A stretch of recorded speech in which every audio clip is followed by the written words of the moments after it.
ಜ್ಯೋತಿಷ್ಯ ಎಲ್ಲರಿಗೂ ಸಾಮಾನ್ಯವಾಗಿ ರೂಢಿಯಲ್ಲಿರತಕ್ಕಂಥದ್ದು ಗೊತ್ತಿದೆ. ಆದರೆ ಮೂಲ ಜ್ಯೋತಿಷ್ಯವನ್ನು ನಾವು ತೆಗೆದುಕೊಂಡಾಗ ಜ್ಯೋತಿಷ್ಯ ಅನ್ನತಕ್ಕಂಥ ಜ್ಯೋತಿ ಅಂತೇಳಿ ಹೇಳುತ್ತೆ. ಅಂದರೆ ಅಂಧಕಾರದಿಲ್ತಾ ಇರತಕ್ಕಂಥವರಿಗೆ ಬೆಳಕನ್ನು ತೋರಿಸ್ತಕ್ಕಂಥದ್ದು ಜ್ಯೋತಿಷ್ಯ ಅಂತೇಳಿ ಕರಿತಕ್ಕಂಥದ್ದು.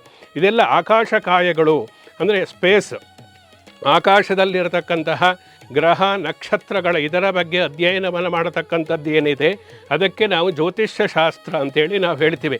ಈಗ ಆಕಾಶಕಾಯಗಳ ಬಗ್ಗೆ ಗ್ರಹಗಳ ಬಗ್ಗೆ ಅಧ್ಯಯನ ಮಾಡೋದಕ್ಕಿಂತ ಜಾಸ್ತಿ ಫಲಜ್ಯೋತಿಷ್ಯದ ಕಡೆ ಎಲ್ಲರೂ ಗಮನವನ್ನು ಕೊಡ್ತಾರೆ. ಅಂದರೆ ನಮ್ಮ ನಕ್ಷತ್ರ ಯಾವುದು, ರಾಶಿ ಯಾವುದು, ಯಾವ ರಾಶಿಯವರಿಗೆ ಯಾವ ಸಮಯದಲ್ಲಿ ಹೇಗಿರುತ್ತೆ, ಏನಾದರೂ ಕಂಟಕ ಇದೆಯಾ, ನಮ್ಮ ಗ್ರಹಚಾರ ಹೇಗಿದೆ, ಸಾಡೆ ಸಾತಿನ ಇಂಥದ್ದೆಲ್ಲ ಸಾಮಾನ್ಯವಾಗಿ ಇಂಥ ವಿಷಯಗಳೇ. ಆದರೆ ಮೂಲ ಜ್ಯೋತಿಷ್ಯವನ್ನು ನಾವು ತೆಗೆದುಕೊಂಡಾಗ ಈ ಬಾಹ್ಯಾಕಾಶದಲ್ಲಿರತಕ್ಕಂತಹ ತಂತ್ರಜ್ಞಾನವನ್ನು ಅಧ್ಯಯನ ಮಾಡ್ತಕ್ಕಂಥದ್ದೇ ಜ್ಯೋತಿಷ್ಯ ಶಾಸ್ತ್ರ. ಅದನ್ನು ಹಿಂದೆ ಅಧ್ಯಯನ ಮಾಡ್ತಾಯಿದ್ರು.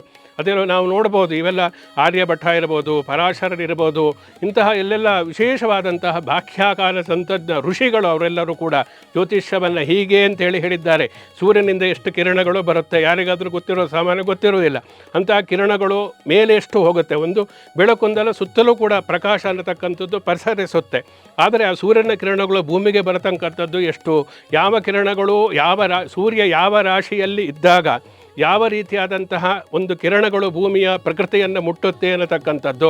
ಅಂದರೆ ಒಂದು ಕಾಲದಲ್ಲಿ ಸೆಕೆ ಜಾಸ್ತಿ ಇರುತ್ತೆ, ಇನ್ನೊಂದು ಕಾಲದಲ್ಲಿ ಶೀತಲ ವಾತಾವರಣ ಇರುತ್ತೆ, ಒಂದು ಸ್ಥಳದಲ್ಲಿ ಇದ್ದಂತಹ ವಾತಾವರಣ ಇನ್ನೊಂದು ಕಡೆ ಇರುವುದಿಲ್ಲ. ಇದಕ್ಕೆಲ್ಲ ಸೂರ್ಯನಲ್ಲಿ ಇರತಕ್ಕಂತಹ ಒಂದು ವಿಶೇಷವಾದಂತಹ ಪ್ರಭಾಮಂಡಲವೇ ಕಾರಣ ಆಗಿರತಕ್ಕಂಥದ್ದು.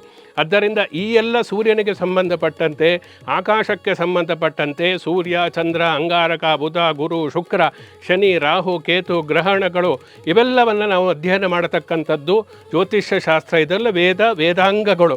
ಇದೆಲ್ಲೂ ಕೂಡ ನಮ್ಮ ಧರ್ಮದ ಪ್ರಮುಖವಾಗಿರತಕ್ಕಂತಹ ತಳಹದಿ ಅಂತೇಳಿ ನಾವು ಹೇಳಬಹುದು.